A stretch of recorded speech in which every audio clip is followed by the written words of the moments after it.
Dear learners, Assalamu alaikum. How are you today? Actually, I'm really fine. But today, welcome to my YouTube channel once again, and I would like to take the big important class of requesting of you. Please, sir, take the class on completing sentence because it seems to toughest to you. So I would like to show you some rules how to complete the completing sentence here. So I have taken some 15 rules here. So if you just would like to understand, please don't skip the lesson or video. Okay, thank you. And let's have a look what to actually I'm just going to write here. If you learn English, I mean completing sentence মানে একটা সেন্টেন্সকে complete করতে হবে। এক্ষেত্রে actually rule doesn't matters, রুলটা তেমন কোনো ব্যাপার না, ব্যাপার হচ্ছে তুমি কিভাবে এটা কমপ্লিট করো সেটা হচ্ছে ব্যাপার। তারপরে আমাদের কিছু রুল মেনটেন করা হয়। সাধারণত এক্স্যাক্টলি 60 থেকে 64টা রুলস আছে, বাট সব রুলস ইজ নট ইউজেবল, সব রুলস কিন্তু প্রযোজ্য নয়। যে রুলসগুলো আমাদের প্রচুর কাজে লাগে, যেগুলো না জানলে আমাদের কমপ্লিটিং সেন্টেন্স সম্ভব নয়। তবে dear learners, completing sentence actually use for only for class 9, 10 and ACC intermediate. Thin class sonors, don't miss the class, okay? So I'm just going to describe some rules here. This is so much useful and mostly used in completing sentence. Actually, complete sentence classified in two categories. One is only basing on rule you have to complete, and another is sequence. Sequenceর completing sentence গুলো যখন আসে একটা ঘটনার আকারে আসে, যেমন mobile নিয়ে একটা কমপ্লিটিং, মোবাইল নিয়ে 5টা সেন্টেন্স দিল কমপ্লিটিং করতে, সেখানে তোমাকে মোবাইল নিয়ে কমপ্লিট করতে হবে। সেক্ষেত্রে রুলটা খুব প্রযোজ্য নয়। আমাদের যে রুলসগুলো এখন করব এগুলো তেমন প্রযোজ্য নয়। আমার সুইটেবল মিনিংফুল সেন্টেন্স আমাকে কমপ্লিট করতে হবে, সেক্ষেত্রে কিছু কিছু নিয়ম আমাদের এক্ষেত্রে লাগে। তবে আমাদের after all we have to know what is the rules of completing sentence, okay? So it is if you learn English, আমি আগেই বলছি, আমি আগে একটা তোমার কমপ্লিটিং সেন্টেন্স না, সরি, কন্ডিশনাল সেন্টেন্স আগে একটা ক্লাস নিয়েছি। সো ওটা যদি ভালো করে দেখা হয় তাহলে আমাদের কমপ্লিটিং সেন্টেন্স সম্পর্কে যে ভয় ভীতি এটা আর থাকবে না। তো ইফ ইউ লার্ন ইংলিশ, যদি ইফের কন্ডিশনটা প্রেজেন্টে থাকে, কিসে থাকে? প্রেজেন্টে থাকে, তাহলে পরবর্তীটা আমরা কী বলেছিলাম? ফিউচার টেন্সে করব। কিসে করব? ফিউচারে করব, অথবা হ্যাভ টু ভার্বে করব, অথবা আমরা এখানে ক্যান বা মেয়েদের করতে পারি। কী দিয়ে করতে পারি? যদি ইফের কন্ডিশনটা আবার খেয়াল করো, আমার কথাটা খুব খেয়াল রাখবা। ইফের কন্ডিশন যদি প্রেজেন্ট টেন্সে থাকে তাহলে পরবর্তীটা আমরা ফিউচার টেন্সে ফিল আপ করবো, অথবা হ্যাভ টু ভার্বে অথবা ক্যান বা কুড দিয়ে। তবে ফিউচার টেন্সে করাটাই ভালো, কারণ এটা কানেক্টরসের জন্য আমাদের লাগে। তাহলে ইফ ইউ লার্ন ইংলিশ, যদি তুমি ইংলিশ শেখো, তাহলে I will get a good job. I will get a good job. আমাদের যখন এটা কমপ্লিট করব তখন কিন্তু আমাদের নীল যে কোনো একটা কালি দিয়ে এটাকে ইন্ডিকেট করতে হবে। এটা হচ্ছে পরীক্ষার রুলস। আমরা অনেকে শুধু অ্যান্সারটা পরীক্ষা লিখে দিই, it's not usable and suitable for every learners, every teachers when they check the খাতা। তাহলে ইফ ইউ লার্ন ইংলিশ, যদি তুমি ইংলিশ শেখো, I will get a good job, তাহলে যদি ইফের কন্ডিশন যদি প্রেজেন্টে থাকে তাহলে পরবর্তীটা কি সে ফিউচারে করবো, এটা হচ্ছে মেইন রুলস। ইফের কন্ডিশন যদি পাস্টে থাকে, পাস্টে, I mean if she came here timely, if she came here timely, এখানে পাস্ট টেন্সে আছে, তাহলে পরবর্তীটা নিয়ম হচ্ছে, আমি আগেই বলেছি নিয়মটা কি, সাবজেক্টের পর একটা would could might verb on. যদি ইফের কন্ডিশনটা পাস্ট টেন্সে থাকে, পাস্টে থাকে, পাস্ট ইনডিফিনিট টেন্স, এটা কিন্তু আমি বলি নাই, এখানে পাস্টের 4টা ব্যবহার আছে। যদি তোমরা এই ক্লাসটা একটু বুঝতে কষ্ট হতে হবে, তোমরা অবশ্যই আমার ইউটিউবে তোমাদের কন্ডিশনাল সেন্টেন্সের উপর ক্লাসটা দেখে আসবে, তাহলে আরও বেশি উপকৃত হবা। কারণ কন্ডিশনাল সেন্টেন্স ছাড়া never can be good speakers and good writers, কখনো ভালো স্পিকার এবং রাইটার হওয়া সম্ভব নয়। তাহলে if she came here timely, যদি সে এখানে সময় মতো আসতো, পাস্টে সেকেন্ড কন্ডিশনে তো অর্থ হয় আসতো, তাহলে রুলসটা কি সাবজেক্টের একটা, এরপরে যেটা কমপ্লিট করব এটা সাবজেক্টের পর একটা would could might verb on বসবে। তবে আমরা উড কুডই ব্যবহার করব, মাইটের ব্যবহার করব না। তাহলে if she came here timely, she would know the matter. যদি সেখানে সময় মতো আসতো, সে বিষয়টি জানতো, সে বিষয়টি কি জানতো। আমি এটা আন্ডারলাইন করছি এটা। এরপর ইফের কন্ডিশন নাম্বার 3 দেখো, ইফের কন্ডিশন যদি পাস্ট পারফেক্ট থাকে, হেডের পরে ভার্ব থ্রি থাকে সাধারণত পাস্ট পারফেক্টে, এটাকে আমরা বলি থার্ড কন্ডিশন। কি বলি? Third condition. সেক্ষেত্রে আমাদের রুলসটা হচ্ছে সাবজেক্টের would have, could have, might have, verb three যদি ইফের কন্ডিশনটা থার্ড কন্ডিশন হয়, আই মিন পাস্ট পারফেক্ট টেন্সে থাকে, তাহলে পরবর্তী যে সেন্টেন্স আমরা কমপ্লিট করব সেটাতে আমরা সাবজেক্টের পরে would have, could have, might have, verb three বসবে। ভার্ব কি বসবে? থ্রি। তাহলে if he had invited me, I would have, I would have, I would have joined, J-O-I-N-E, joined, I would have joined the party, joined the party, P-R-T-Y, party. তাহলে আমি কী লিখলাম এখানে? যে ইফের কন্ডিশন যদি থার্ড কন্ডিশন হয় তাহলে complete করবো কিসের? সাবজেক্টের would have, could have, might have, verb three. দেখো আমি লিখেছি, তোমরা এগুলো খেয়াল করতে পারো। নাম্বার 4 রুলস খুবই গুরুত্বপূর্ণ, এটা আমি ক্লাসও করিনি, আবারও বলছি। হ্যাড দ্বারা যদি আকাঙ্ক্ষা বোঝায়, had I been a king, আমি যদি রাজা হতাম, had I been a king, এটাও ঠিক থার্ড কন্ডিশন রুলের মতো রুলস। তার মানে হ্যাড দ্বারা যদি আকাঙ্ক্ষা বোঝায় তাহলে আমরা কমপ্লিট করব কিভাবে? সাবজেক্ট পরে would have, could have, might have, verb three বসাবো। কী বসাবো? আবার বলছি, হ্যাড দ্বারা যদি আকাঙ্ক্ষা বোঝায় তাহলে সাবজেক্টের পরে would have, could have, might have, verb three.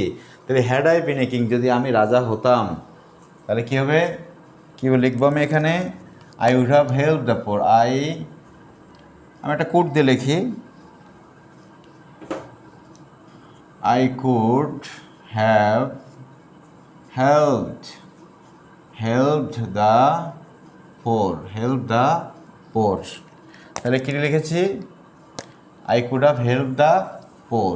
তাহলে আমি আবার বলছি থার্ড কন্ডিশন, ইফের থার্ড কন্ডিশন যেটা, আর হ্যাড দ্বারা যদি আকাঙ্ক্ষা বোঝায় তাহলে সেক্ষেত্রে আমাদের দুটো কন্ডিশন আমরা যেটা ফিল আপ করবো সেটা হচ্ছে সাবজেক্ট পরে would have, could have, might have, verb three. Let's have a look number 5। Number 5, it is high time আছে। ইট ইজ হাই টাইম থাকলে আমি আগেই বলেছি, এটা গত ক্লাসে test structure, it is high time থাকলে একটা সাবজেক্ট বসানোর পরে যে ভার্বের ফর্মটা থাকবে এটা পাস্ট ফর্ম হবে। কোন ফর্ম হবে? Verb two.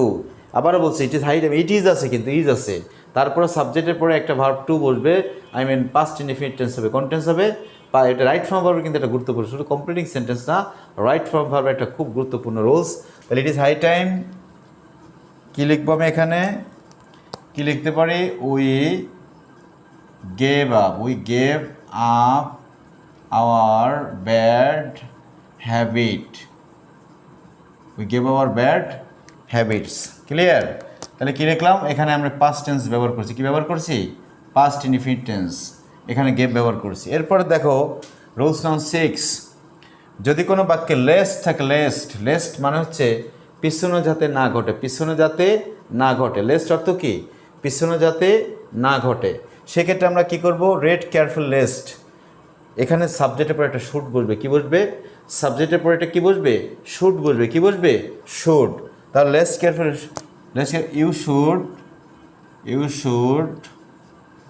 you should fail in the exam, আমি আবার বলছি, যদি কোনো বাক্যে লেস থাকে, লেস অর্থ কি? পিছনে যাতে না ঘটে, এই শব্দটার অর্থ কি? পিছনে যাতে না ঘটে। এটা যদি থাকে তাহলে আমরা পরবর্তী সেন্টেন্স যেটা কমপ্লিটিং করব সেটা সাবজেক্ট একটা শুড বসবে। কি বসবে এখানে? শুড বসবে, এটা খেয়াল রাখতে হবে। You should fail in the exam. Okay, এই তিনটে বাক্য সেম বরাবর আমাদের আসবে। দেখো, no sooner had, scarcely had, hardly had. দেখো আবার খেয়াল করে একটু, no sooner had, scarcely had, hardly had. Dear viewers, এটা শিক্ষার্থী এটা সবচেয়ে গুরুত্বপূর্ণ একটা রুলস, সেটা হচ্ছে no sooner had, scarcely had, hardly had দ্বারা একই অর্থ বর্ণনা করে। যেমন যেতে না যেতেই, খেতে না খেতেই, পড়তে না পড়তেই, মারতে না মারতেই, শুতে না শুতেই, এরা ধরনের, মানে শুতে না শুতেই সে মনে করো সে জেগে উঠলো, হ্যাঁ, সে বাড়ি পৌঁছাতেই আমি খবরটি শুনলাম, তারপর আমরা স্টেশনে যেতে না যেতেই ট্রেনটি ছেড়ে দিল, এই ধরনের বাক্য। তবে এখানে যে জিনিসটা, নো সুনার হ্যাড যদি থাকে তাহলে এখানে একটা দেন বসে। কি বসে? THN, দেনের পরে পাস্ট ইনডিফিনিটিভ ফিল আপ করতে হবে। এই তিনটা রুলসে একই। স্কার্সলি হ্যাড যদি থাকে তাহলে এখানে বসে হোয়েন। কি বসে? হোয়েন। হার্ডলি হ্যাড থাকলে বসে বিফোর, বিফোর অথবা হোয়েন, দুইটাই বসে, এখানে দুইটাই বসে। তাহলে আমাদের আগে জানতে হবে যে নো সুনার হ্যাড থাকলে এখানে বসে দেন। আমরা অনেকে স্পেলিংয়ে ভুল করি, THEN লিখে ফেলি, আসলে দেন এর চেয়ে বা থেকে, আর THEN দেন মানে কি অতঃপর, দেন মানে অতঃপর। Dear learners once again you just look here's, আমি কী লিখেছি, নো স্নো হ্যাড থাকলে এখানে দেন এরপরে পাস্ট টেন্স, স্কার্সলি হ্যাড থাকলে হোয়েনের পরে পাস্ট টেন্স, হার্ডলি হ্যাড থাকলে বিফোর বা হোয়েনের পরে পাস্ট টেন্স। তবে তিনোটা অর্থ কিন্তু সেম হয়। তার মানে আমি সে যেতে না যেতেই আমি খবরটি শুনলাম, নো স্নো হ্যাড দিয়ে করতে পারি, স্কার্সলি হ্যাড দিয়ে করতে পারি, হার্ডলি হ্যাড। তবে এখানে একটা পরিবর্তন আছে। তাহলে no sooner had we hear the news, আমরা খবরটি শুনতে না শুনতেই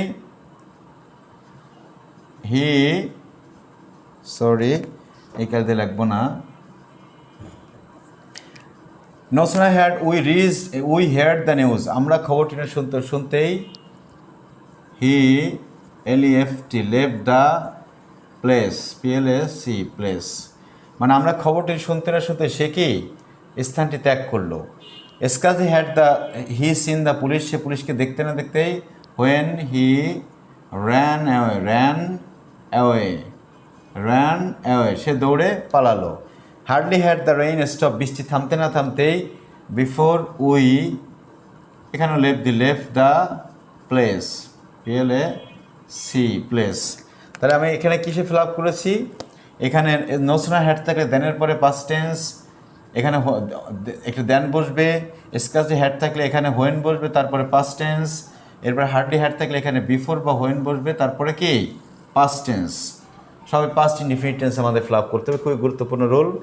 ডেয়ার শিক্ষার্থীরা, এখানে দেখো শি স্পিক্স অ্যাজ ইফ ব্যাজদ অর্থ যেন, অ্যাজ ইফ ব্যাজদ অর্থ কি যেন। যদি অ্যাজ ইফ বা অ্যাজদোর প্রথম অংশ বিফোরের অংশ প্রেজেন্ট টেন্স বা প্রেজেন্ট পারফেক্ট, আবারও খেয়াল করো, যদি অ্যাজ ইফ বা অ্যাজদোর প্রথম অংশ প্রেজেন্ট টেন্স বা প্রেজেন্ট পারফেক্ট টেন্স হয়, তাহলে পরবর্তীটা আমরা দুটো নেমে করতে পারি। একটা হচ্ছে পাস্ট ইনডিফিনিট টেন্সে অথবা আনরিয়েল পাস্টে। আনরিয়েল পাস্ট বলতে কী বোঝায়, সাবজেক্টের ওয়ার বসে, কী বসে, ওয়ার। তাহলে এখানে আমি লিখতেছি she speaks as if she knew everything, সে কথা বলে যেন সে সব কিছু জানতো। আমরা একটা পাস্ট টেন্স ফিল আপ করছি, আর একটা কি, সে ওয়ার এ ম্যাড, সে এখানে ওয়ার জায়গায় কী বসবে, were, she were a mad, সে কথা বলে যেন সে একটা পাগল ছিল। ঠিক আছে, তাহলে অ্যাজ ইফ বা অ্যাজদোর প্রথম অংশ যদি প্রেজেন্ট টেন্স বা প্রেজেন্ট পারফেক্ট টেন্স হয়, কী বলেছি, প্রেজেন্ট টেন্স বা প্রেজেন্ট পারফেক্ট টেন্স হয়, তাহলে পরবর্তী অংশ আমাদের পাস্ট ইনডিফিনিট টেন্সে অথবা আনরিয়েল পাস্টে ফিল আপ করো, আনরিয়েল পাস্টে ফিল আপ করবো। ক্লিয়ার? আর এই রুলসগুলো নেক্সট এপিসোডে নিব, সরি। আর ইফের কন্ডিশন যদি, এটা যেহেতু 11 নম্বর নিচ্ছে এই কারণে, কারণ 10-এর সাথে 11-এর একটা মিলস আছে।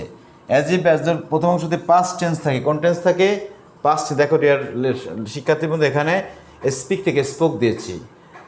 অ্যাজ ইফ অ্যাজদোর প্রথম অংশ যদি পাস্ট টেন্স থাকে, কোন টেন্স থাকে, পাস্ট টেন্স থাকে, তাহলে পরবর্তী অংশে পাস্ট পারফেক্ট টেন্স হয়, কিসে হয়, পাস্ট পারফেক্টে। যেমন he spoke as though he had known the matter, he had known the matter. তাহলে আমি লিখেছি, এটা আমি একটা ব্লু কালি দিয়ে লিখি, ডাকটা দিই, এখানে he had known the matter.